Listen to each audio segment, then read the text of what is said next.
Esse cara acorda dentro de uma jaula totalmente de metal. Ele está sem roupas e não sabe onde está. Quando olha ao redor, vê várias jaulas parecidas com outras pessoas azaradas que logo serão vendidas como escravas. Mas Jin não parece se incomodar com a situação. Quando uma garota bandida chega para alimentá-los, ele simplesmente se levanta e rasga a jaula como se não fosse nada. Ao ver como ele destruiu o metal com tanta facilidade, a garota fica assustada pensando que ele vai matá-la. Mas, em vez de atacá-la, Jin a cura e descobre que ela só ajuda os bandidos porque capturaram seu irmão mais novo e a obrigaram a trabalhar para eles. Então Jin decide resolver o problema ali mesmo. Ele esmaga a porta e a lança longe, levando junto o primeiro bandido, sem se preocupar nem um pouco com o fato de estar nu. Jin derrota os bandidos um por um, deixando apenas corpos machucados espalhados pelo chão. Os criminosos, em choque, não conseguem reagir. Ele é simplesmente rápido e forte demais para eles. Por fim, ele chega até o chefe do grupo. Esse sujeito, apesar de ser considerado forte naquele mundo, nem tenta lutar. Ao ver o que Jin fez com seus homens, ele implora para que espere e pergunta o que ele quer. Dinheiro ou escravos não seria um problema. Mas Jin apenas termina de derrotar os últimos bandidos e se aproxima. O chefe não entende o que está acontecendo. Ele não consegue usar seus poderes espirituais e aquele homem nu é absurdamente forte. Jin olha para ele como se fosse um inseto patético. Nesse momento, o bandido percebe que está perdido. Desesperado, ele corre até sua última carta na manga, uma jaula com um monstro. O chefe tem certeza de que agora Jin está acabado. Mas quando o monstro avança, Jin bloqueia o ataque com facilidade. O bandido fica em choque. Ele nunca viu um humano parar um golpe direto de um monstro usando apenas as mãos. Acontece que Jin possui uma constituição sobre-humana. E não é só isso. Em seguida, ele usa seu poder divino e destrói o monstro com um feixe de energia. Quando tudo termina, ele se vira novamente para o chefe dos bandidos para puni-lo pelo que fez com todas aquelas pessoas. Mas por que Jin é tão forte? E de onde veio esse poder? Tudo começou 100 milhões de anos atrás. Uma grande catástrofe caiu sobre o planeta Terra, destruindo praticamente toda a humanidade. Tudo começou quando um vírus misterioso começou a transformar animais em criaturas monstruosas chamadas corruptores. Em poucos anos, a praga se espalhou e a humanidade perdeu 99% da população. Os sobreviventes tentaram resistir e lutar, porém logo ficou claro que as armas normais não funcionavam contra aqueles monstros. Desesperados, os humanos começaram a realizar experimentos em si mesmos. Entre todos os testes, apenas Jin Shu apresentou resultados reais. Ao mesmo tempo, cientistas criaram um contravírus composto por nanomáquinas, feito para restaurar o ambiente corrompido do planeta. Com seus novos poderes, Jin se tornou um salvador sobre-humano, tentando proteger os últimos grupos de sobreviventes. Mas no final, tudo foi inútil. Eles chegaram tarde demais. Eventualmente, os últimos humanos morreram. Sem ninguém para proteger, a existência de Jin parecia perder o sentido. Pelo menos era assim que sua amiga cientista Kagura pensava. Jin, porém, via as coisas de forma diferente. Para ele, ainda havia um motivo para continuar. Mesmo que não pudesse salvar as pessoas daquele tempo, seus poderes poderiam ajudar gerações futuras. As nanomáquinas já estavam limpando o planeta da influência dos corruptores. Com tempo suficiente, a Terra poderia se recuperar, e Jin estava disposto a esperar. Por isso Kagura o colocou em uma cápsula de hibernação, feita para mantê-lo, vivo por séculos. Enquanto Jin dormia, os monstros continuaram dominando o planeta. Décadas viraram séculos, e séculos viraram milênios. Aos poucos, o ambiente global começou a mudar. As criaturas mutantes começaram a desaparecer, permitindo que novas espécies evoluíssem. Esse ciclo continuou por 100 milhões de anos. Muito tempo depois, 3 seres humanoides evoluídos estão correndo desesperados de um monstro terrível.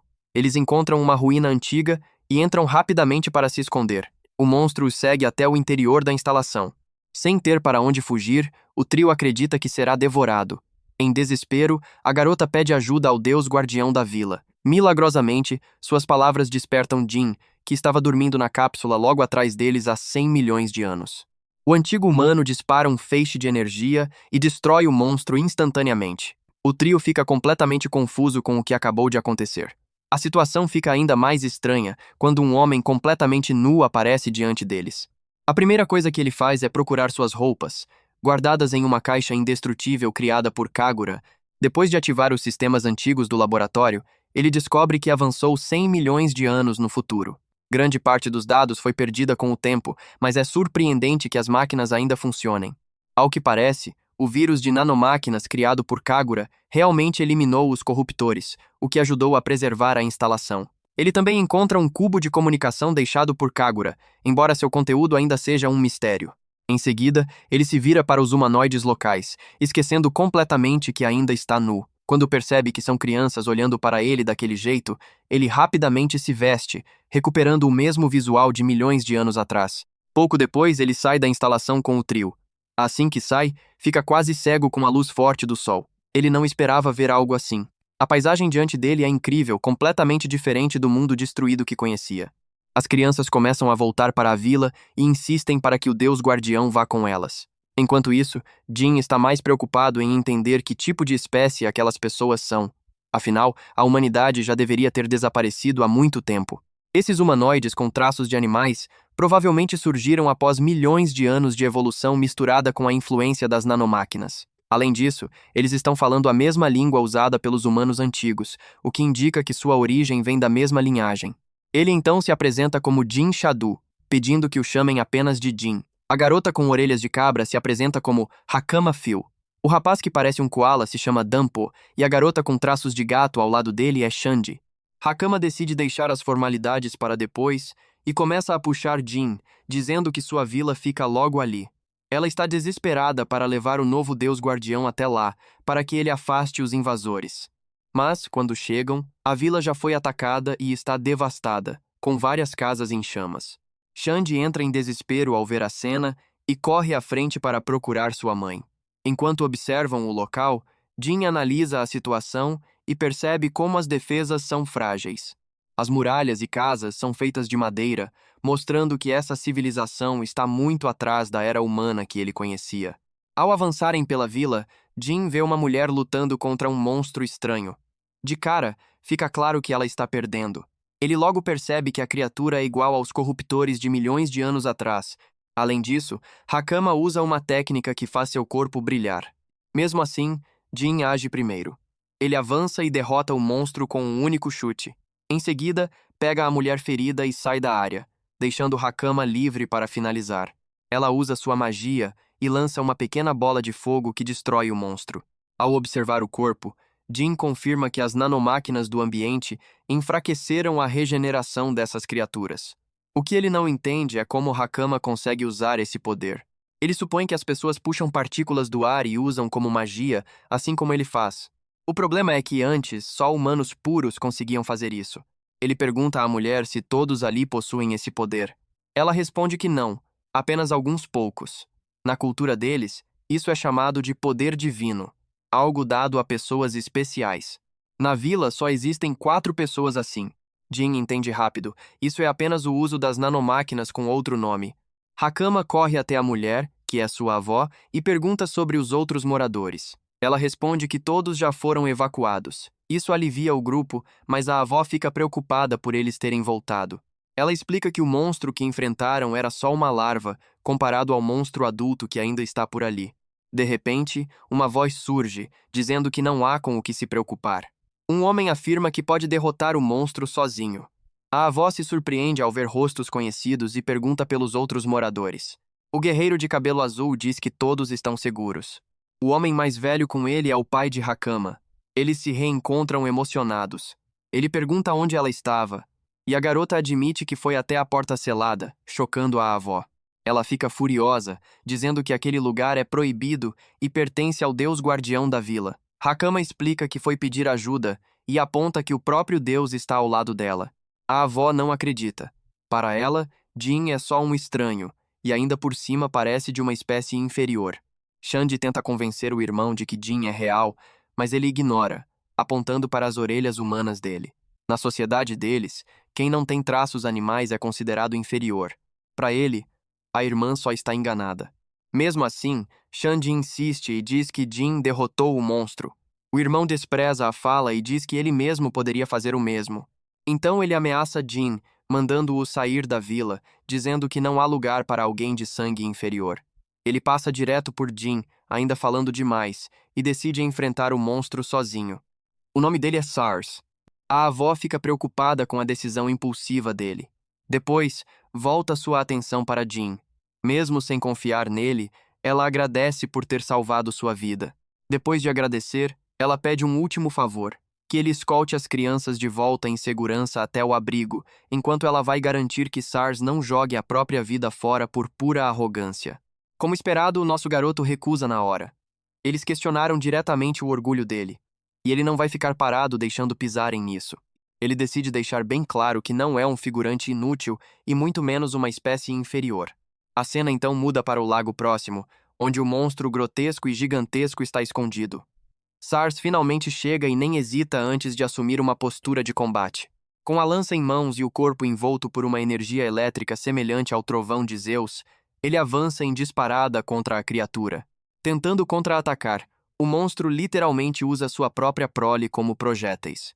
Felizmente, essas larvas viscosas e ainda imaturas são alvos fáceis para a lança eletrificada de Sars. Com o caminho livre, ele aproveita a abertura, salta alto e desfere um golpe devastador direto no rosto da criatura. O monstro solta um grito agonizante de dor. Mas, claro, não seria tão fácil assim. Para o desespero de Sars, o ferimento profundo começa a se regenerar imediatamente. O choque o paralisa, deixando-o totalmente exposto a um contra-ataque mortal que ele não consegue evitar. Mas, exatamente como esperado, Jin aparece no último segundo, bloqueando o golpe com total facilidade, como se não fosse nada. Sars, antes cheio de arrogância, leva um choque de realidade e o espetáculo está só começando. O monstro recua e salta novamente para atacar com ainda mais força. Mas Jin nem dá chance. Com um simples estalar de dedos, ele abre um buraco limpo através do corpo da criatura. O arrogante só consegue assistir em silêncio, completamente atordoado. Logo depois, o resto do grupo chega correndo até a beira do lago. Eles mal recuperam o fôlego da corrida quando ficam chocados de novo ao ver Jin bloqueando o monstro colossal com apenas uma mão, enquanto a criatura tenta empurrá-lo com toda a força. Jin começa a demonstrar tédio com a luta. Decidindo acabar logo, ele agarra Sars pela cintura e salta para longe. Quando a visão se abre, o enorme monstro aparece completamente perfurado pela energia de Jin. Sars, nervoso, argumenta que ataques grandes e chamativos não adiantam nada se o monstro pode se regenerar infinitamente. Mas Jin já tinha pensado nisso. É aí que entram as nanomáquinas, neutralizando a regeneração celular da criatura. O golpe que Sars deu antes foi forte, mas superficial demais para sobrecarregar a cura do monstro. Nesse ponto, Sars quase entra em colapso ao considerar que aquele inferior pode ser o deus guardião da aldeia. De forma quase cômica, Jin nega qualquer origem divina. O que ele sabe é simples. Ele existe para proteger as pessoas do futuro e eliminar monstros como aquele. Enfurecido, o monstro rosna e balança sua cauda gigante, tentando esmagar o herói ágil que continua escapando como água. Tendo criado uma estratégia, Jin imobiliza a criatura usando densos cristais de gelo amarelos. Enquanto prepara o golpe final, ele finalmente se apresenta. Ele afirma ser um monstro criado pela própria tolice da humanidade, um vestígio que sobreviveu após 100 milhões de anos de sono. Uma arma feita para purificar a terra dessas criaturas. Sars claramente não entende metade do que ele diz. Mas só uma coisa importa. Se Jin consegue cumprir o que afirma. E claro, ele consegue. Afinal, ele é o resultado de inúmeros experimentos cruéis. Uma arma além de qualquer imaginação. Um ser nascido da história manchada de sangue da humanidade. Ele é o primeiro, o último e o único humano verdadeiro restante naquele mundo. Com sua apresentação concluída, Jin libera um ataque de energia tão intenso que incinera o monstro instantaneamente. O feixe é tão poderoso que atravessa a atmosfera da Terra e segue direto para o espaço, garantindo que não haja qualquer chance de regeneração. Com o monstro finalmente destruído, Sars fica sem palavras, com toda sua arrogância esmagada.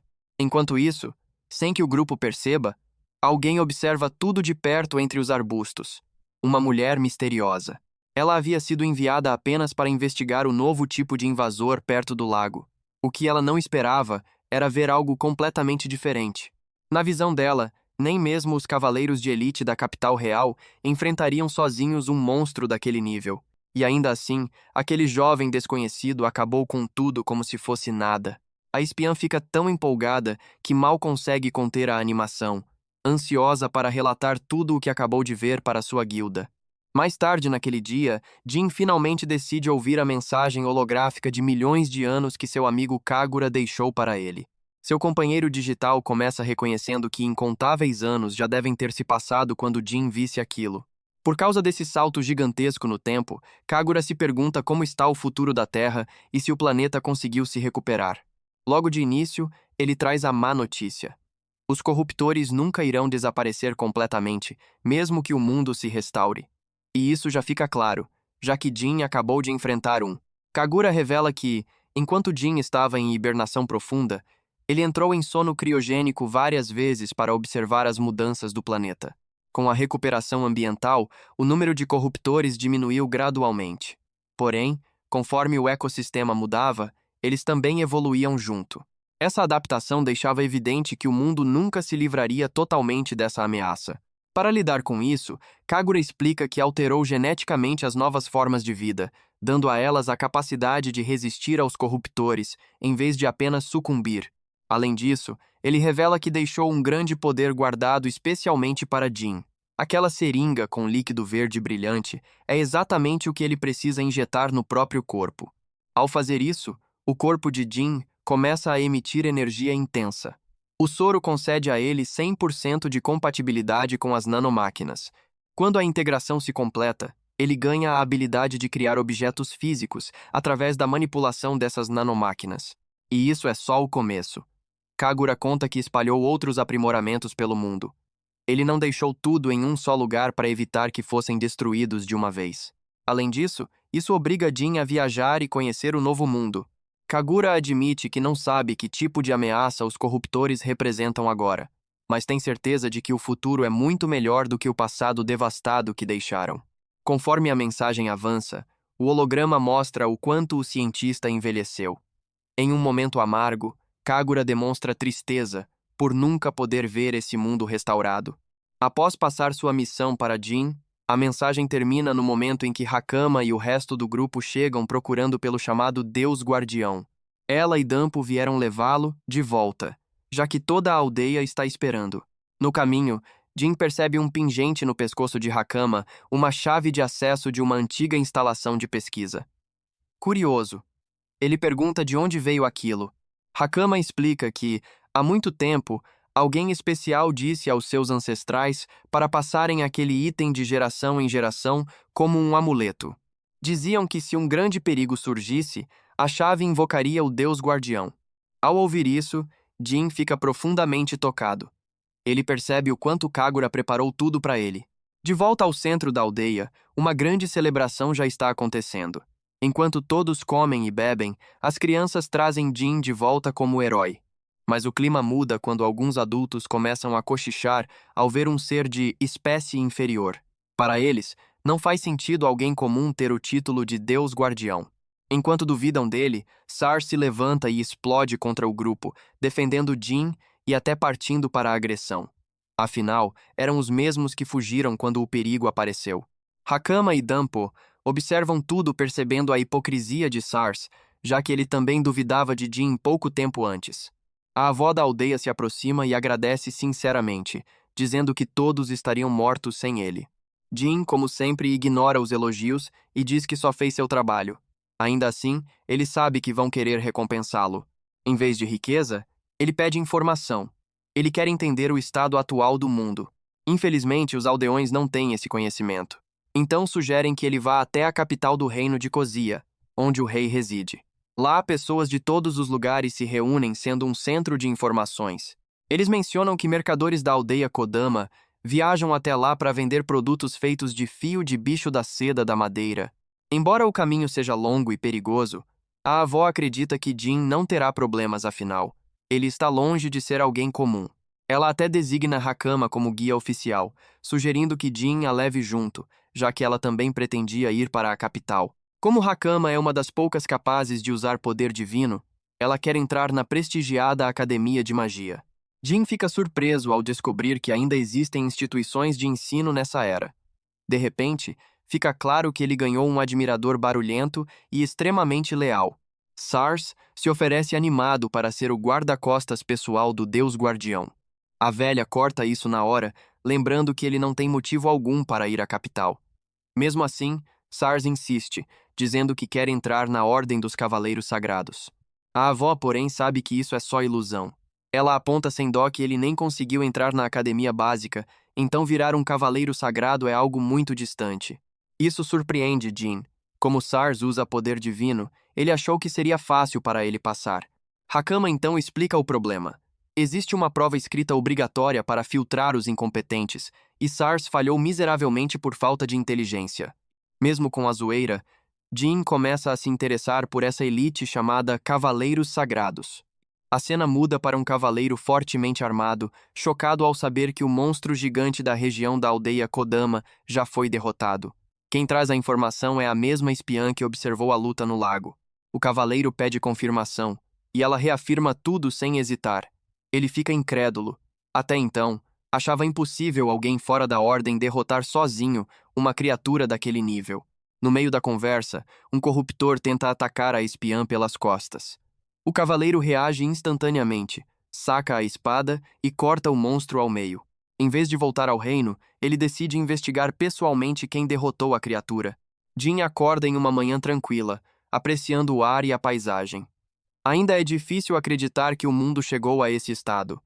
Parte dele lamenta que Kagura não possa ver isso. Uma criança traz suas roupas e pede para ele se vestir. Na cena seguinte, ele está na saída da aldeia. A avó de Hakama pede que ela cumpra bem seu papel como guia, enquanto Sars reclama por não poder ir junto. Jin demonstra interesse nele e até elogia seus movimentos, dizendo que o encontrará na capital. Isso faz Sars reagir como um fã empolgado, desejando boa sorte e pedindo que ele cuide de Hakama. Ela também recebe um pedido para se cuidar, e então os dois partem. Os dois seguem viagem, atravessando paisagens bonitas pelo caminho. Depois de um tempo, montam acampamento, e Jin pergunta quanto falta até a capital. Hakama responde que são mais 4 dias de caminhada. Ela então pergunta por que ele quer explorar o mundo. Ele evita responder e diz que é segredo.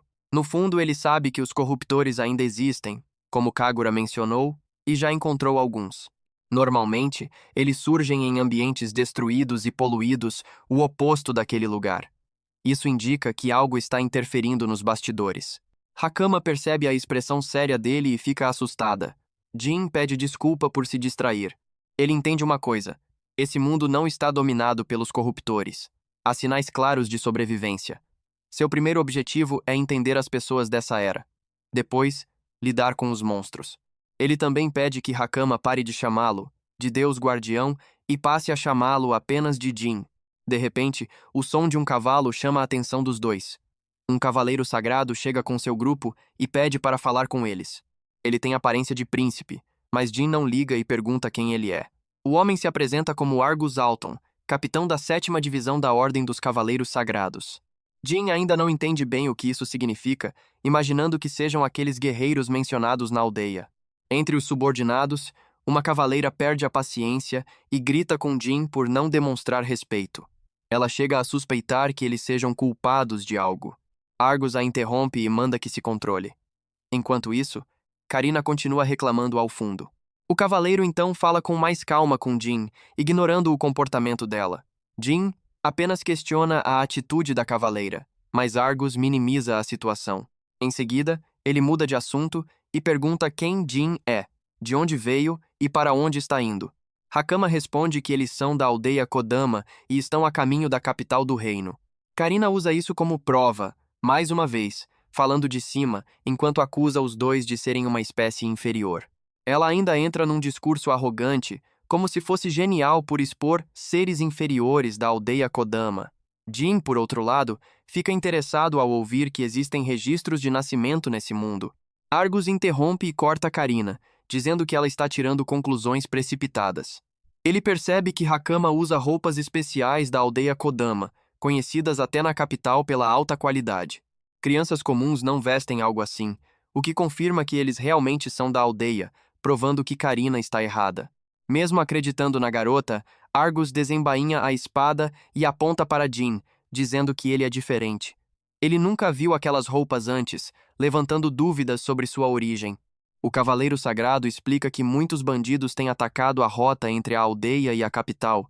Existe a possibilidade de Jin ser um deles, tentando sequestrar crianças, com Hakama fingindo ser inocente. A garota tenta negar, mas ninguém acredita. Sem pensar, ela começa a preparar um ataque, mas é rapidamente cercada por várias espadas mágicas apontadas para ela. Ainda assim, Argus reconhece que ela possui poder divino. Jin observa tudo com interesse, impressionado com a força de um cavaleiro sagrado. Argus claramente é forte, e isso fica evidente. Agora, em posição de autoridade, ele exige que Jin diga de onde veio. Essa resposta vai decidir se ele vive ou não. Ao ouvir isso, Jin encara Argus com intenção assassina. A tensão cresce, mas ele decide se conter e apenas diz que veio da aldeia Kodama. Karina imediatamente o chama de mentiroso, mas Argus aceita a resposta e abaixa a espada. Uma mudança repentina, considerando que ele estava pronto para matá-lo. O cavaleiro afirma que consegue sentir que Jin não está mentindo. Nesse momento, Hakama declara que ele é o deus guardião da aldeia. O conceito chama a atenção de Argus, mas ele não leva a sério e decide ir embora. Ele monta no cavalo e pede desculpas pelo comportamento. Argus explica que tudo aquilo fazia parte do trabalho. Ele comenta que provavelmente se encontrarão novamente na capital e até oferece ajuda caso precisem. Em seguida, ele parte deixando Karina frustrada, já que ela claramente queria conflito. Até Jin fica confuso com a atitude dela. Na cena seguinte, o grupo segue viagem. Karina continua insistindo que Jin é suspeito e que não deveriam tê-lo deixado ir. As palavras espécie inferior ainda ecoam. Argus provoca a garota dizendo que ela não sabe quem realmente é inferior ali. Ria concorda, chocando Karina. Ela explica que havia uma diferença absurda de nível entre eles e Jin.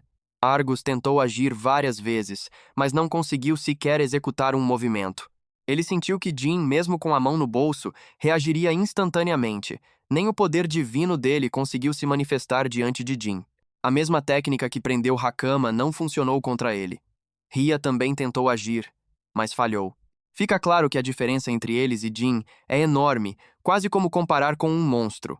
Argus acredita que algo assim só estaria no nível do comandante supremo da Ordem. Karina fica em choque, sem perceber o quão inferior era naquela situação. Argus afirma que eles encontraram alguém fora do comum, uma verdadeira anomalia, e releva o erro de Karina, já que ela é nova. Ele também suspeita que Jin seja o mesmo responsável por derrotar o monstro da aldeia Kodama. Karina acha a situação perigosa, mas Argus diz que é ainda mais perigoso agir sem informação. Além disso, ele vê que Jin não demonstrou hostilidade. Por enquanto, o objetivo é voltar para a capital, já que não precisam mais intervir. Eles também decidem informar a guilda sobre os bandidos.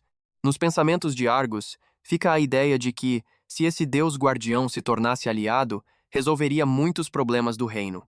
A cena muda novamente para Jin e Hakama na estrada. Ele comenta que encontraram alguém interessante e se pergunta se todos os cavaleiros sagrados são tão fortes quanto Argus. Hakama explica que ele é um caso especial. Apenas os melhores entre os melhores recebem esse título e assumem posições de liderança. Ela menciona a velocidade com que ele ativou sua técnica espiritual, algo que Jin não conhece. Nesse mundo, usar o poder dos espíritos é chamado de poder divino, e as técnicas são conhecidas como artes espirituais. Ou seja, as nanomáquinas de Jin e Kagura são vistas como algo semelhante a espíritos, algo além da compreensão das pessoas. Ele sabe que isso deve parecer algo estranho para essa era, mas ainda se lembra claramente do desprezo de Karina pelos chamados seres inferiores. Jin se interessa pelo termo e descobre que nessa era existem várias raças diferentes. Algumas lembram insetos, outras peixes. Segundo a avó de Hakama, há até raças que vivem apenas na água ou em regiões específicas. Isso mudou com o tempo, já que as criaturas evoluíram para se adaptar ao ambiente. Essa ideia chama a atenção de Jin, que conclui que alguns sobreviventes da humanidade devem ter dado início a esse ciclo evolutivo após milhões de anos. Mesmo assim, ele evita pensar demais nisso. Em vez disso, entende que aqueles que não conseguiram se adaptar acabaram virando motivo de piada chamados de espécies inferiores. Por não evoluírem, são vistos como fracos e descartáveis. A sociedade os trata como ninguém, chegando até a vendê-los como escravos. A existência da escravidão incomoda Jin, mas Hakama mantém sua opinião firme. Ela diz que quase não há diferença entre eles e os chamados inferiores. Para ela não faz sentido julgar alguém só por ser diferente. Cada pessoa é estranha à sua maneira. Ao ouvir isso, Jin fica impressionado com a mentalidade da garota. Enquanto conversam, alguém surge na frente deles, ferida e exausta. A garota cai na estrada, pedindo ajuda. Hakama corre para ajudá-la, enquanto Jin observa com atenção e percebe que ela não possui características de outras raças, indicando que é humana. A garota está cheia de ferimentos, claramente não causados por algo comum. Hakama tenta ajudá-la, enquanto Jin usa seus poderes para curá-la. Mas, de repente, a garota revela sua verdadeira intenção. Ela saca uma lâmina e coloca no pescoço de Hakama, ameaçando matá-la. Jin percebe na hora que foi uma armadilha. Ele analisa o ambiente, procurando por outros inimigos. Um homem aparece do nada, elogiando a garota pelo trabalho. Essa habilidade é um tipo de camuflagem, feita com nanomáquinas que imitam o ambiente. O líder dos bandidos provoca Jin, chamando-o de espécie inferior e questionando sua origem. Jin permanece em silêncio. Hakama grita preocupada enquanto o bandido ameaça matá-la se ele se mover. Ela tenta reagir com seus poderes, mas Jin a impede, dizendo que não use aquilo contra pessoas. Sem saber o que fazer, ela hesita. O líder percebe que ela tem poder divino e se diverte com a situação. Eles perguntam se Jin também tem esse poder, mas ele não responde. Irritado, um dos homens o derruba, mandando-o ficar no seu lugar. O líder repreende o subordinado por danificar a mercadoria, embora nem espere vendê-los por muito. Eles nem consideram que Jin possa ter poder, já que o veem como inferior. Enquanto isso, Hakama percebe que são os bandidos e traficantes de escravos mencionados antes. O líder ativa um feitiço para lidar com ela, enquanto Hakama teme que sejam vendidos como escravas. Na cena seguinte, de forma até irônica, Jin acorda Hakama. Ele está sem roupas, já que os bandidos roubaram tudo, deixando apenas o básico. Hakama está bem, mas confusa sobre onde estão. Parece um local onde outros prisioneiros são mantidos. Jin explica que é o esconderijo dos bandidos e aponta para os outros capturados. Muitos estão em péssimo estado, a maioria sendo de espécies inferiores. Mesmo assim, Hakama acaba mais curiosa sobre o fato de Jin estar sem roupas do que com a situação em si. Ele explica que levaram tudo por acharem estranho, mas ela se surpreende com a confiança dele mesmo assim. Ainda assim, ela quer saber por que ele não reagiu antes, já que poderia derrotar todos facilmente. Antes que ele responda, a garota volta com comida. Ao ver que estão acordados, oferece algo para comer. Hakama fica irritada, mas ela não se importa, dizendo que nunca esperou ser perdoada. Jin, porém, surpreende ao dizer que ela não é uma pessoa ruim. Isso choca a garota. Jin explica que pessoas realmente ruins nem se importam com ódio ou perdão. O fato de ela pensar nisso mostra que ainda tem bondade. Sem perder tempo, Jin decide agir. Ele segura as grades e, com força bruta, as entorta até abrir passagem. A garota fica em choque ao ver aquilo. Na verdade, Jin estava esperando esse momento para falar com ela a sós. A garota não entende o motivo, mas Jin já percebe que ela está sendo forçada a agir assim porque alguém importante para ela está presa ali. A garota fica assustada com a precisão da dedução de Jin. Jin vai além e começa a curar os ferimentos da garota, deixando claro que só caiu na armadilha porque sabia que aqueles machucados eram reais. Criminosos não costumam deixar seus próprios aliados à beira da morte só para enganar alguém. Foi assim que ele percebeu, desde o início, que ela estava sendo forçada. As palavras dele fazem a garota ser consumida pela culpa. Sem conseguir mais esconder, ela revela que seu irmão mais novo foi capturado por aqueles bandidos. Eles a ameaçam constantemente, dizendo que vão vender o garoto para fora do país se ela resistir, garantindo que nunca mais o verá. A garota desaba em lágrimas, contando que até seus pais foram mortos por aqueles homens e que seu irmão é tudo o que lhe resta. Só de ouvir isso, algo muda completamente dentro de Jin. Uma fúria intensa toma conta dele. Nesse momento, Hakama finalmente entende por que ele se deixou capturar. O objetivo dele sempre foi salvar aquelas pessoas. Mas ele também sabe como vilões funcionam. São persistentes, irritantes, e deixar até um escapar pode trazer problemas no futuro. Eles se reerguem, ganham força novamente e causam ainda mais caos. Por isso, Jin decide acabar com todos de uma vez. Ele começa avançando sem hesitação, derrubando um dos inimigos com um golpe brutal. Com o caminho livre, segue em frente decidido a eliminar cada um deles. Jin entende a mente dos vilões melhor do que ninguém. Essa compreensão vem de muito tempo atrás, de uma era distante, quando a civilização humana havia alcançado seu auge tecnológico. Naquela época, ele era apenas alguém sem nada. No início, admirava a ideia de justiça, mas essa admiração vinha acompanhada de uma percepção dura. Um mundo que precisa de justiça é, inevitavelmente, um mundo cheio de pessoas ruins. Pessoas que o caçavam, por exemplo. Levar uma vida comum era algo quase inalcançável para ele. Cresceu em um ambiente onde nunca conheceu paz. Então, sempre que alguém tentava prejudicá-lo, Jin respondia sem piedade. Ao longo dos anos, esmagou inúmeros inimigos, quebrando ossos e eliminando qualquer um que ameaçasse a tranquilidade. Ele se tornou alguém que destruía o mal onde quer que fosse. Até que, um dia, um homem lhe disse que talvez ele tivesse nascido no mundo errado. E assim, voltamos ao presente. Jin caminha com calma em direção aos inimigos restantes. Corpos já estão espalhados pelo caminho, resultado da sua passagem. Sem dizer uma palavra, ele lança um dos próprios bandidos contra outro grupo. No instante em que um deles tenta segurar o corpo, Jin aparece com um chute extremamente rápido e elimina mais um. O sobrevivente fica em choque. Para ele, Jin parece mais um monstro do que um humano. Desesperado, tenta fugir, mas é inútil. Seus gritos ecoam até as celas inferiores. A garota escuta e percebe que aquilo vem dos outros bandidos. Confusa, começa a se perguntar quem Jin realmente é. Hakama, com naturalidade, afirma que ele é praticamente um deus em forma humana e que não há motivo para preocupação. Ele resolverá tudo sozinho. Agora, tudo o que precisam fazer é seguir as instruções e sair dali. Mesmo assim, a garota ainda está assustada. Para ela, é difícil acreditar que estão prestes a ser salvas. O líder dos bandidos não é alguém fácil de derrotar. Ele possui talento com poder divino e uma força assustadora. Mas, enquanto esses pensamentos passam pela mente dela, a realidade já é outra. O líder dos bandidos está ajoelhado, tremendo diante de Jin. Desesperado, ele implora pela própria vida, oferecendo dinheiro, até mesmo escravos, como forma de barganha. Ele menciona que o irmão da garota está preso ali mesmo. A proposta só faz Jin sentir ainda mais desprezo.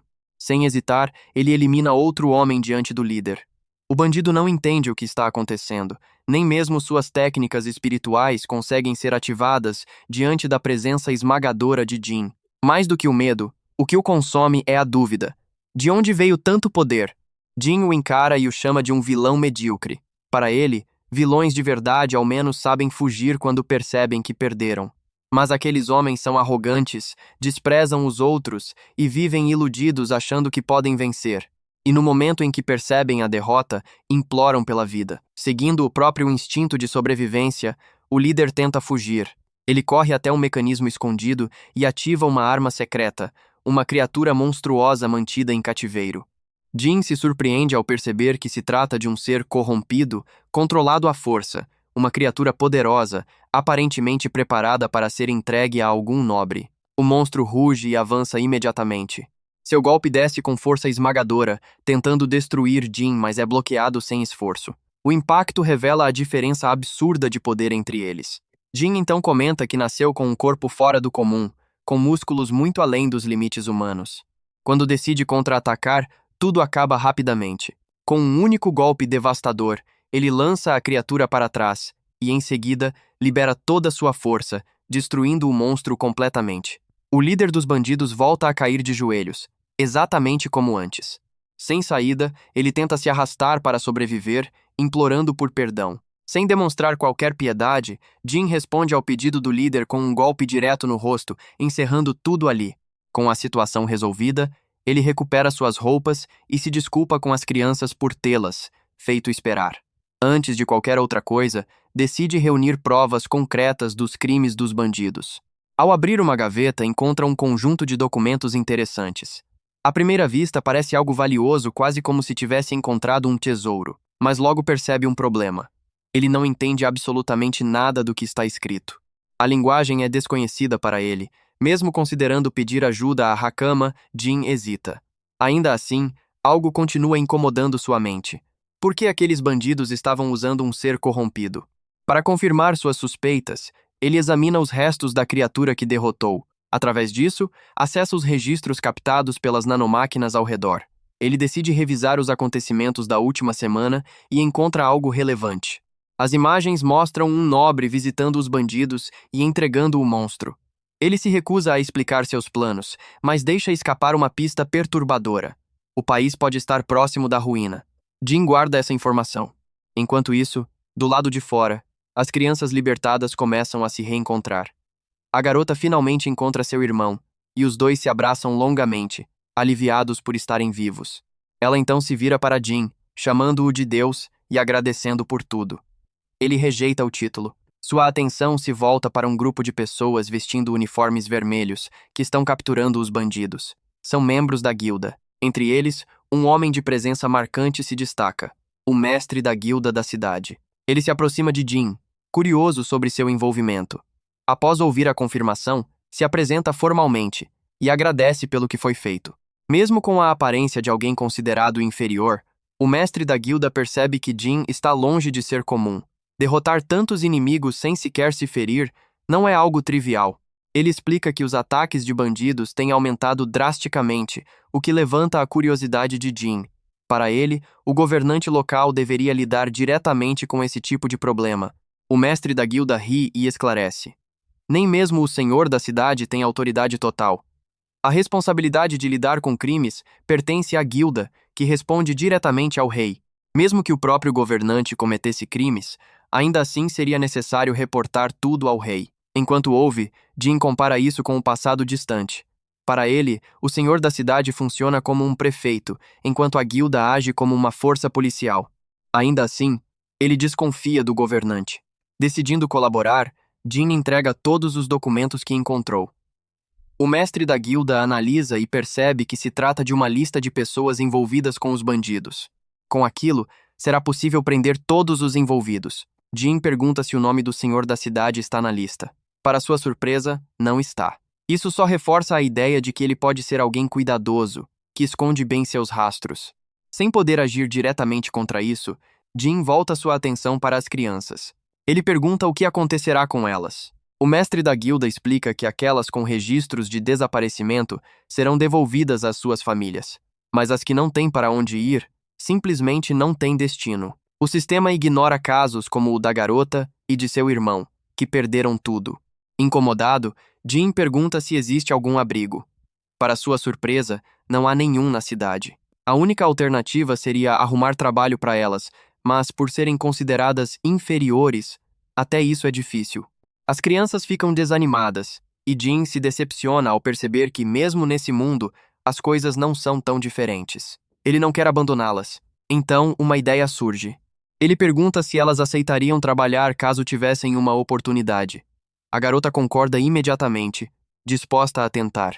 Isso faz Jin lembrar de alguém, o Cavaleiro Sagrado Argus, que havia oferecido ajuda anteriormente. Na cena seguinte, a história se desloca para a capital real, Koshia. Argus está retornando quando sente um arrepio repentino. Ao chegar em sua residência, ordena que seus homens descansem e segue para seus aposentos. Ele é recebido por empregados que o saúdam com respeito. Sem perder tempo, pede um relatório. Pela reação dos servos, percebe que algo está errado. O mordomo se desculpa antes de dar a notícia. Observando tudo de cima, sua irmã acompanha a cena com um olhar tenso. Ao ler o relatório, Argus sente uma dor de cabeça imediata. A situação é pior do que imaginava. Um invasor surgiu dentro da capital e causou destruição. Mais do que como entrou, o que realmente importa é quem ajudou a criatura a chegar até ali. Sua suspeita recai sobre a Academia Harisk, um lugar cheio de pessoas suspeitas. Diante disso, ele sabe que precisará reunir aliados para controlar a situação. Enquanto isso, Jin e seu grupo continuam a viagem rumo à capital. 3 dias se passam durante a missão. A garota começa a duvidar se realmente existe um lugar para pessoas como eles na capital. Mas Jin, mantendo sua postura calma, afirma que o simples fato de saberem ler e escrever já é uma grande vantagem. Jin incentiva a garota a ter mais confiança. Enquanto isso, Hakama aponta ao longe, dizendo que a capital já está próxima. Ao ver a cidade, Jin fica completamente impressionado com a grandiosidade da capital real. Ao anoitecer, eles finalmente chegam. O lugar está cheio de movimento, com pessoas por todos os lados. Hakama explica que a capital depende de importações, o que significa que praticamente qualquer tipo de mercadoria pode ser encontrada ali, até mesmo as roupas Kadama, que já haviam mencionado antes.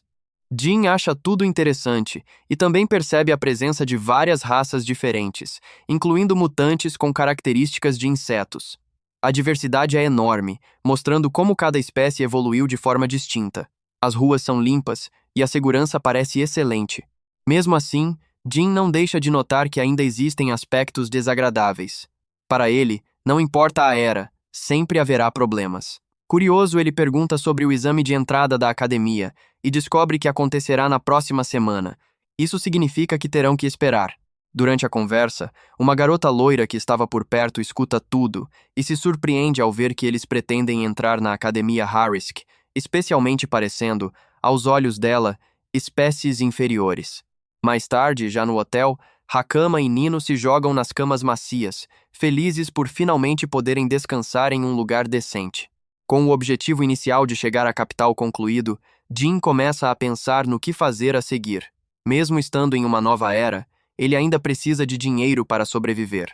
Ele até recebeu uma recompensa por eliminar os bandidos, mas sabe que não vai durar muito ainda mais agora que precisa cuidar de todos. Além disso, há a questão de encontrar trabalho para as crianças. Uma solução óbvia seria encontrar Argus, mas eles não sabem onde ele está nem como chegar até ele. Jin então começa a considerar outras opções, priorizando investigar os chamados corrompidos. Ele sabe que existem pessoas usando essas criaturas para objetivos próprios.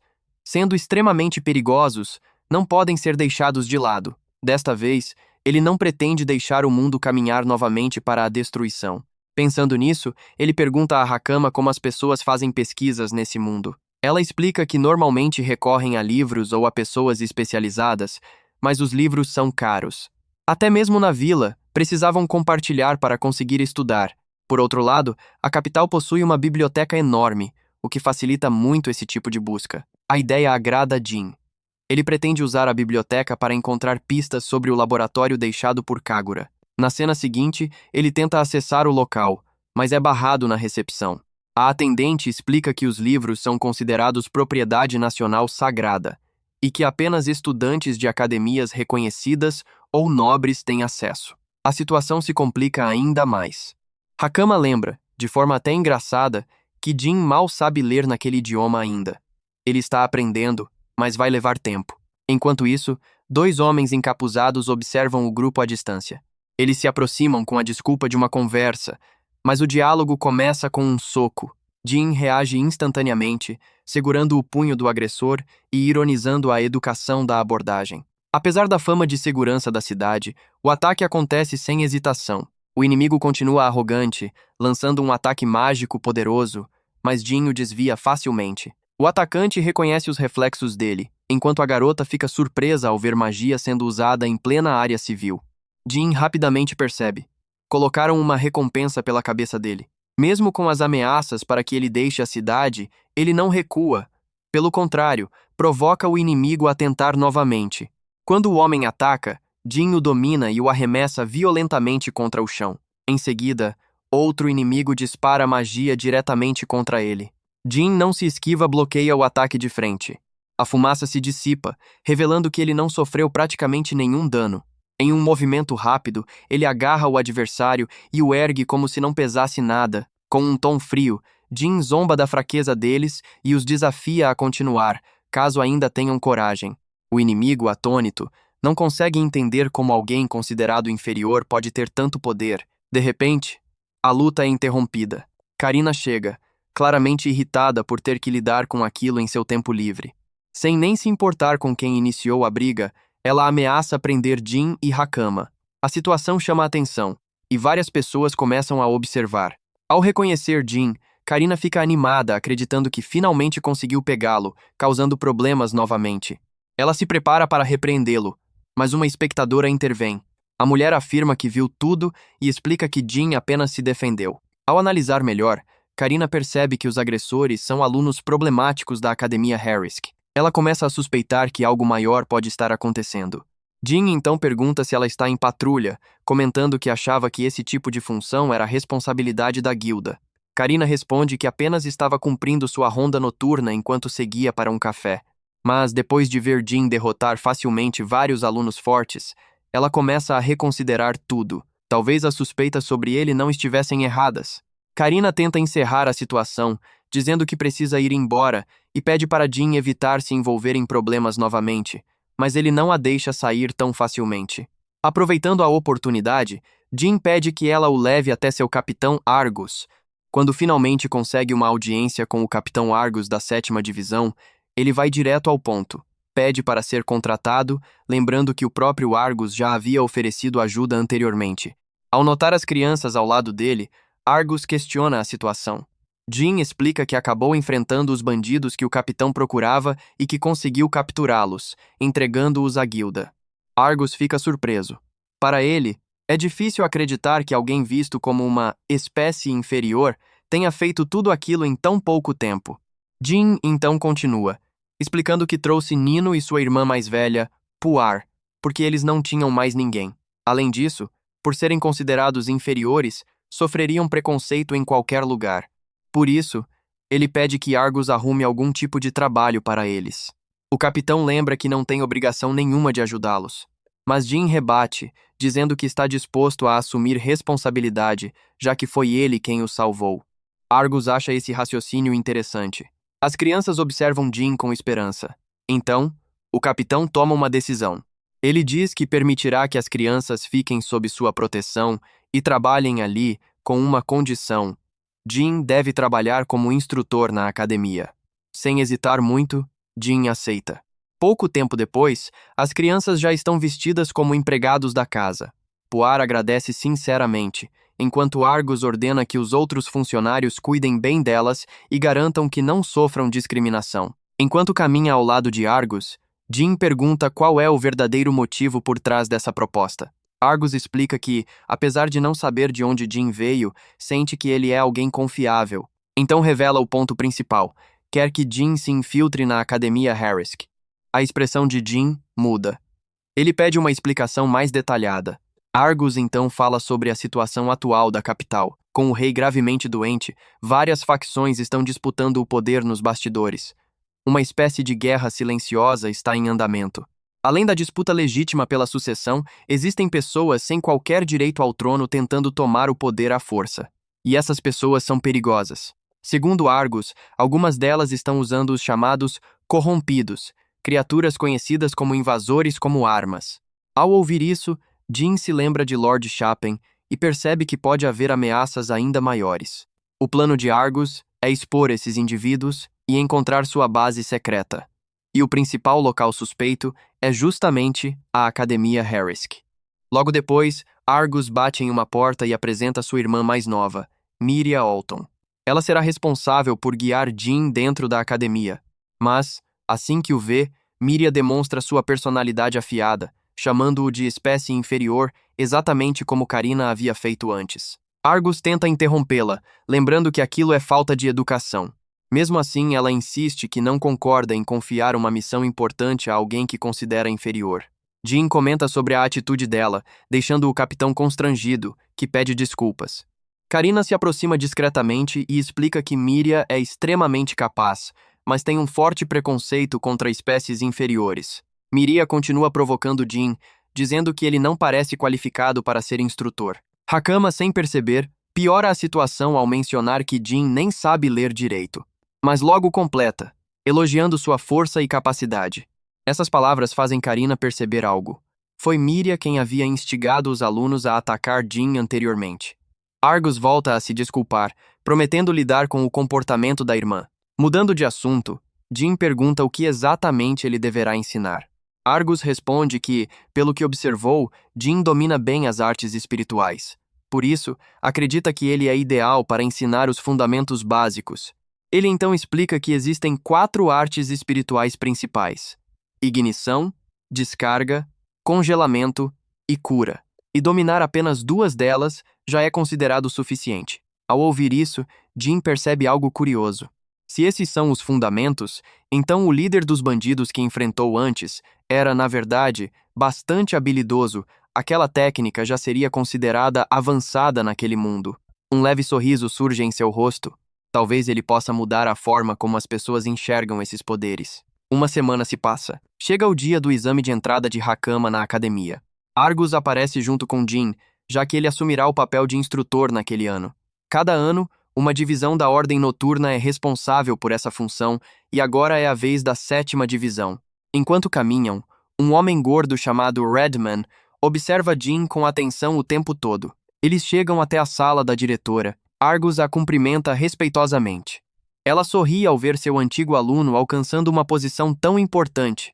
Mas o clima muda rapidamente. Ao mencionar os conflitos políticos no país, ela passa a criticar Jin, dizendo que Argus está sendo irresponsável ao designar alguém considerado uma espécie inferior para um papel tão importante dentro da academia.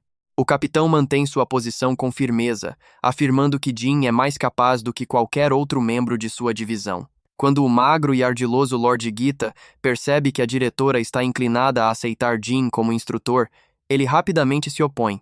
Assume o papel de crítico e começa a atacar diretamente, insistindo que não podem permitir que alguém considerado uma espécie inferior ocupe tal posição.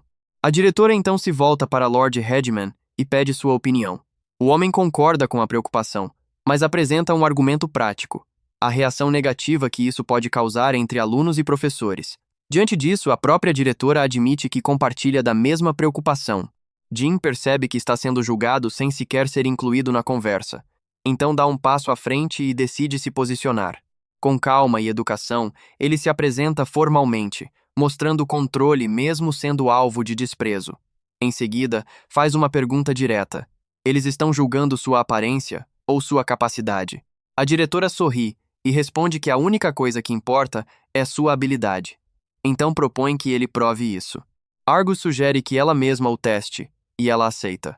Assim, organizam rapidamente um combate de demonstração no campo de treinamento de artes espirituais da Academia Harisk. Lord Gita é o primeiro a se voluntariar. Com um sorriso arrogante, ele diz que ao menos Jin não passará vergonha, já que poucos alunos estão presentes para assistir. A diretora estabelece as regras. Apenas artes espirituais podem ser usadas. Alguns estudantes se aproximam para assistir, incluindo Miria, que observa com grande interesse. Jin já sabe como aquilo vai terminar. Ainda assim, suspira levemente e decide mostrar sua força. Argus, por outro lado, começa a ficar apreensivo. É a primeira vez que verá Jin lutar diante de outros e teme que sua recomendação acabe sendo um erro. Enquanto isso, Gita está animado, confiante de que vencerá rapidamente. Sem hesitar, ele toma a iniciativa e lança uma enorme bola de fogo, acreditando que aquilo será suficiente para encerrar a luta em um único golpe. Jin desvia com facilidade. Mesmo assim, Gita continua confiante e avança com seu ataque mais forte. Lanças de relâmpago. Jin esquiva de todas, uma após a outra, o que começa a irritar o oponente. Gita passa a acreditar que Jin só sabe fugir. Mas na mente de Jin, há outro pensamento. Esse tipo de poder nunca deveria ser usado contra pessoas. Ainda assim, sem outra opção, ele decide encerrar aquilo. Jin ativa uma técnica única. De repente, a gravidade ao redor de Gita aumenta drasticamente, forçando-o contra o chão. Ele fica completamente imobilizado, incapaz de resistir. A diferença de poder se torna absoluta. A diretora e R.D. ficam chocados. Argus e Miria também não conseguem esconder a surpresa diante de uma demonstração tão limpa e esmagadora. Quando perguntam o que aconteceu, Jin explica calmamente que apenas manipulou a gravidade ao redor do oponente. Ao ouvir que ninguém jamais viu algo assim, ele sorri discretamente. Fica claro para ele o quanto ainda há para ensinar naquele lugar. Gita, esmagado no chão, range os dentes de frustração. Por pena, Jin desfaz a pressão gravitacional. Mesmo assim, Gita explode em indignação, gritando que uma técnica dessas não deveria existir e acusando Jin de usar algum truque ilegal. Jin permanece em silêncio, ignorando os insultos. Enquanto Gita perde o controle, a diretora observa e toma sua decisão. Os estudantes ao redor estão impressionados. Miria, em especial, não consegue entender como alguém considerado inferior possui tanto poder. Sua curiosidade cresce e ela quer descobrir quem Jin realmente é. Uma semana depois, acontece a cerimônia de boas-vindas da academia. A diretora anuncia que a Academia Harisk foi criada para formar guerreiros capazes de enfrentar ameaças invasoras. Aqueles que não conseguem acompanhar não têm lugar ali. Mas os que conseguem, garantem um futuro de prestígio e influência. Entre os alunos, alguns demi-humanos se surpreendem com o número de novos participantes. Muitos nem sequer vêm de famílias nobres. Um deles, um homem com características de leão chamado Rios, se aproxima de Miria e comenta que é raro vê-la presente em eventos assim. Durante a conversa, ele percebe algo estranho. Um inferior está sentado junto aos professores. Confuso, ele quase se engasga ao descobrir que aquele homem é, na verdade, o novo instrutor. Miria pergunta sua opinião sincera baseada apenas na aparência. Rios responde de forma direta, dizendo que ele parece alguém comum, sem nada de especial. Ela admite que pensou o mesmo no início. Enquanto isso, Jin sente os olhares sobre si. Ele entende rapidamente. Não pode agir de forma chamativa logo no primeiro dia. Se quiser investigar a academia, precisará ser mais discreto. Antes de qualquer coisa, ele precisa mudar sua imagem de um inferior inútil para algo mais neutro e inofensivo. No momento, parece que há um enorme alvo pintado em suas costas. Assim que a cerimônia termina, finalmente chega a hora da sua primeira aula. Enquanto isso, Lord Gita reúne os alunos veteranos e anuncia que as aulas regulares estão oficialmente de volta. Sem rodeios, ele avisa que ninguém deve ficar para trás em relação aos novos talentos promissores deste ano. Dito isso, ele exige saber por que a maioria da turma está ausente. Por dentro, o velho sorri, sabendo muito bem que muitos prefeririam morrer a assistir uma aula ministrada por um inferior. O rato asqueroso até fez questão de espalhar que a aula de hoje seria conduzida por Jin. Surpreendentemente, o professor não parece nem um pouco incomodado. Ele fica de pé no púlpito e se apresenta como o novo instrutor de técnicas espirituais. Sem perder tempo, Rios pergunta sem vergonha se ele realmente tem o necessário para ensinar a turma mais elite da academia. O garoto responde com um sorriso calmo, dizendo que eles vão descobrir em breve. Ele ainda diz ao demi-humano leão que está livre para sair se achar a aula abaixo do seu nível. Com isso estabelecido, ele define uma regra imediatamente. Ele diz que os alunos nunca devem usar poder divino contra humanos em nenhuma circunstância. Para deixar claro o motivo, ele explica que o poder divino foi criado para suprimir a regeneração dos inibidores. Já os humanos se recuperam normalmente após serem feridos, o que revela que o verdadeiro propósito sempre foi eliminar invasores. Ao ouvir isso, um aluno barulhento no fundo começa a provocá-lo, chamando-o de fraco por supostamente não possuir poder divino. O garoto insiste que tem o direito de usar sua força como quiser.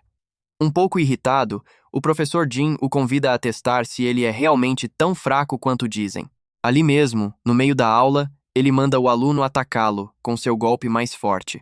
O jovem sorri com arrogância e declara que nunca mais voltará à aula se o professor sequer conseguir arranhá-lo. Aproveitando a chance, ele cria uma lança de relâmpago, cheia de energia.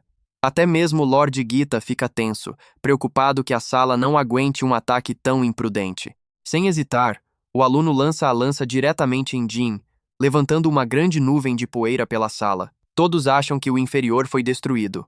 Mas então uma lâmina surge da fumaça e se crava na parede atrás dele, passando muito perto de seu rosto. Jin afirma com calma que a espada poderia tê-lo, atravessado completamente se ele realmente quisesse matá-lo. Com isso, ele dá sua primeira lição do semestre. Nunca julgue alguém apenas pela aparência. Rios observa em silêncio, se perguntando se aquela técnica sequer pode ser considerada uma arte espiritual. O professor Jin continua tranquilamente, explicando que os inferiores recebem esse nome por serem considerados fracos. Então, sendo alguém claramente muito acima deles, ele pergunta no que isso o tornaria. Sua aura atinge o auge enquanto ele responde à própria pergunta. Aquilo, ele declara, é o que se chama de professor. Em seguida, ele entrega a segunda lição. Ele pergunta ao mesmo aluno se ele sabe qual é o critério necessário para ativar artes espirituais. Agindo como se fosse algo óbvio, o estudante responde que tudo depende da imaginação. Se a pessoa imaginar algo com clareza suficiente, os espíritos irão executar. O professor Jin concorda que a imaginação é importante, mas acrescenta que existe um elemento essencial que todos estão ignorando. Ele explica que os espíritos respondem a diferentes comprimentos de onda, e são eles que realmente ativam suas ações. Existem 8 principais no total. Entre eles, ignição, descarga, cura e congelamento são os mais conhecidos. No entanto, controle de gravidade, controle de luz, controle da atmosfera e manipulação espacial também existem. Lord Gita quase engasga ao ver ele usar todos os 8 com tanta naturalidade. Com essa revelação, o garoto inicia oficialmente sua primeira aula de verdade. Mais tarde naquela noite, ele pensa por onde começar sua investigação sobre os segredos da academia. O campus está cheio de alunos por todos os lados. Depois da demonstração na aula, ele virou o principal assunto. Se quiser respostas, ele precisa acessar algum lugar onde alunos não podem entrar. No caminho, ele cruza com Miria. Sem hesitar, ela pede diretamente que ele diga quem realmente é. Ele responde perguntando como poderia ser outra coisa além do inferior que todos dizem que ele é. Ela admite que isso faria sentido se não fosse pela capacidade dele de usar as 8 artes espirituais com facilidade. Nem mesmo a maioria dos demi-humanos consegue fazer isso. O garoto dá de ombros e diz que não é tão complicado assim, comparando com trocar abas entre diferentes frequências. Claro, ele sabe que na prática é mais difícil do que parece. Ela pede para continuarem a conversa em um lugar mais reservado. Já a sós, ela repete a pergunta sobre quem ele é. Desta vez, ele afirma que é apenas um humano que ficou em sono criogênico sob a Vila Kadama por milhões de anos. Entrando na brincadeira, ela pergunta o que ele fazia antes disso.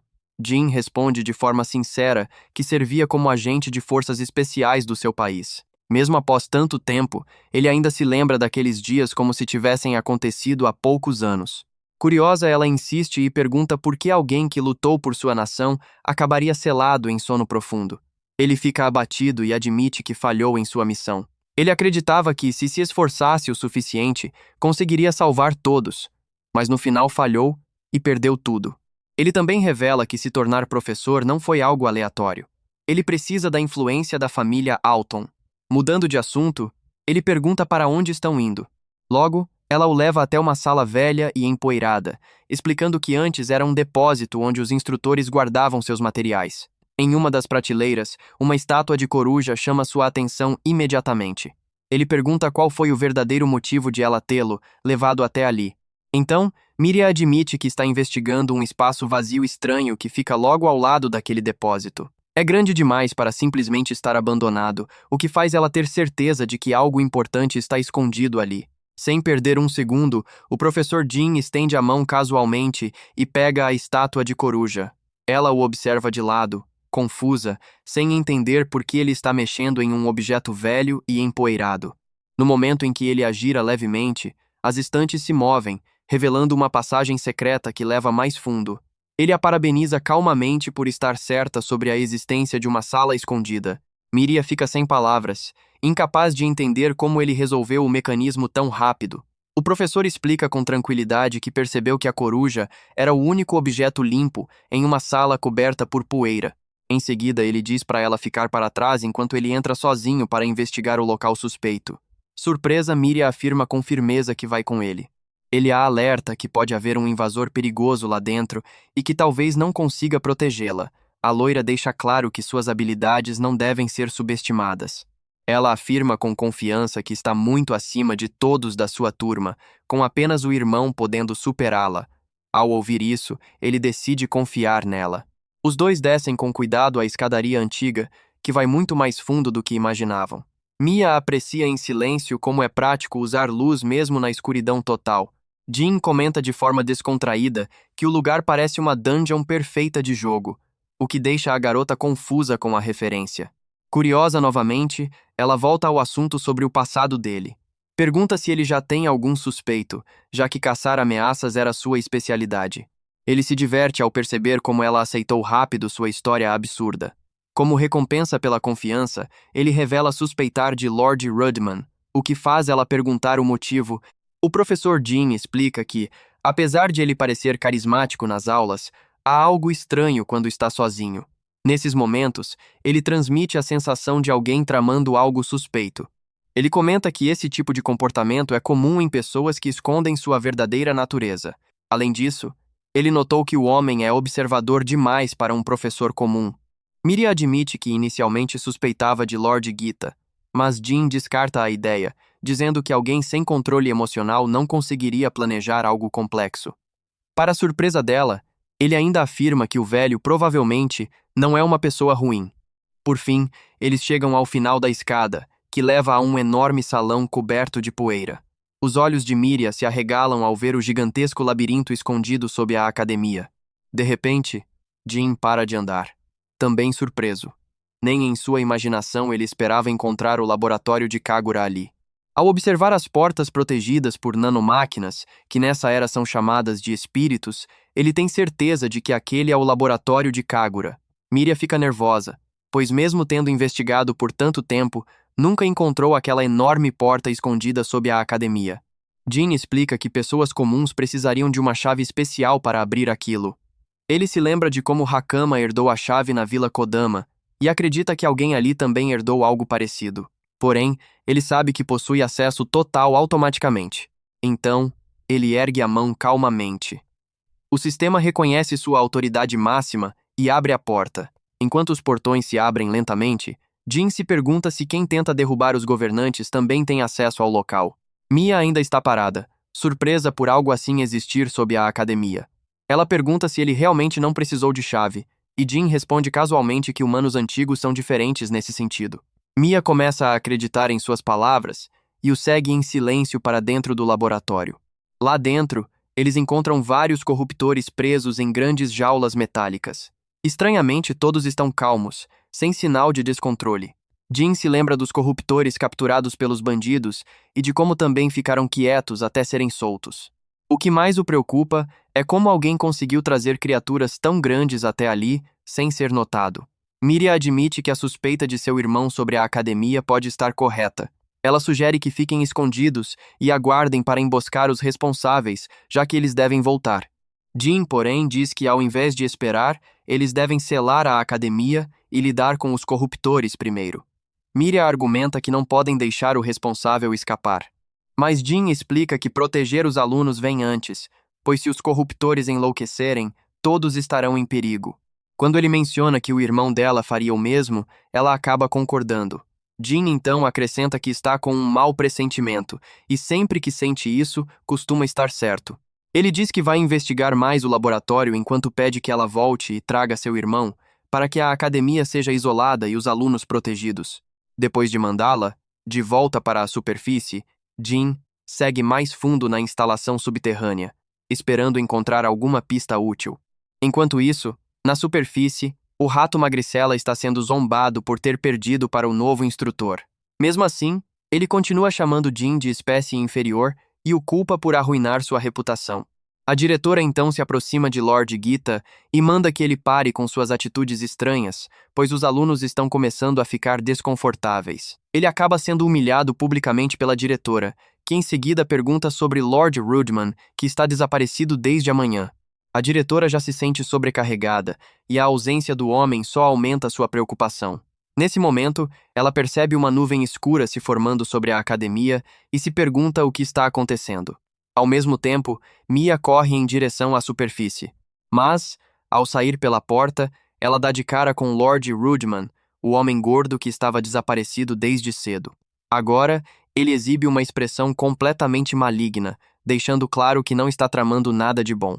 De volta ao laboratório, Jin observa estranhos portais avermelhados que parecem pulsar como se estivessem vivos. Ele se pergunta se aquilo realmente é vivo e se foi Kagura quem criou. Jin então encontra o cubo de mensagem deixado por Kagura, junto com o injetor de nanomáquinas. O humano antigo espera que o cubo contenha pistas para entender e resolver a situação atual. Ele ativa rapidamente o cubo e um holograma de Kagura aparece, segurando um café com tranquilidade. Kagura já esperava que Jin chegasse ali antes de qualquer outra pessoa, já que aquele laboratório era o mais próximo de onde ele despertaria. O cientista explica que naquele local ele estava desenvolvendo um dispositivo que os humanos nunca haviam conseguido criar, nem mesmo em centenas de milhões de anos, e que uma parte do poder desse dispositivo foi selada no injetor para Jin usar. Ele se elogia pela conquista antes de revelar que o incrível dispositivo é, na verdade, um teletransportador. Nem nos seus pensamentos mais extremos Jin imaginava que Kagura fosse capaz de construir algo desse nível. Mas agora tudo começa a fazer sentido. Argus havia dito que invasores surgiram pela cidade do nada. Um alerta dispara em sua mente, pois quem controla esse dispositivo provavelmente está por trás de tudo. ainda mais com tantos monstros presos ali embaixo. Então ele percebe algo estranho na gravação do cientista. O dispositivo original de teletransporte era azul. Se isso for verdade, então o que é esse dispositivo vermelho diante dele? Nesse instante, quando o relógio marca meia-noite, o aparelho é ativado com um som violento. Jin se prepara, esperando que algo terrível saia dali. Mas, em vez disso, todos os invasores presos nas jaulas desaparecem instantaneamente. Na superfície, Argus e os Cavaleiros Sagrados testemunham o pior cenário se tornando realidade. Centenas de invasores caem do céu sobre a capital, como se tivessem sido lançados em uma batalha. De volta ao subterrâneo, o homem gordo se vira para Miria com o sorriso mais perturbador possível. Ele pergunta com sarcasmo por que ela parece tão tensa. Miria responde friamente, mandando o responsável por tudo aquilo sair do caminho, a menos que queira lutar. Surpreso, Lord Rudman admite que já suspeitava que ela o investigava há algum tempo. Infelizmente para ela, percebeu tudo tarde demais. Quando Miria exige explicações, ele declara calmamente que o dia do julgamento chegou. Ele revela que originalmente pretendia adiar esse momento, mas os dois intrometidos que invadiram seu laboratório o forçaram a agir. Mais especificamente, ele percebeu que a verdadeira ameaça ao seu plano é Jin. Seus instintos diziam que o novo instrutor seria o maior problema. Assim como o irmão de Miria, sem precisar confirmar, ele já sabe que foi Jin quem descobriu a passagem secreta. Decidindo que já perdeu tempo demais falando, ele conclui que deve eliminar todas as testemunhas ali mesmo. Mia quase ri ao ouvir que ele acha que pode derrotá-la. Um sorriso quase demoníaco surge no rosto de Rudman enquanto ele se gaba do poder absurdo que acumulou. O que ele não percebe é que uma garota se aproxima silenciosamente por trás dele, segurando uma panela maior que a própria cabeça. Mia fica tensa, dividida entre o medo pela garota e a dúvida se aquele plano absurdo vai funcionar. Sem hesitar, Hakama ataca com toda a força que consegue e acerta a cabeça do homem gordo. Mia olha para ela, chocada, e pergunta como ela chegou ali. Hakama explica rapidamente que veio procurar Jin. Lá fora está um caos total, e será impossível salvar todos sem ele. No caminho, ela encontrou outra aluna nova, Kudo, que disse que o professor tinha entrado no depósito.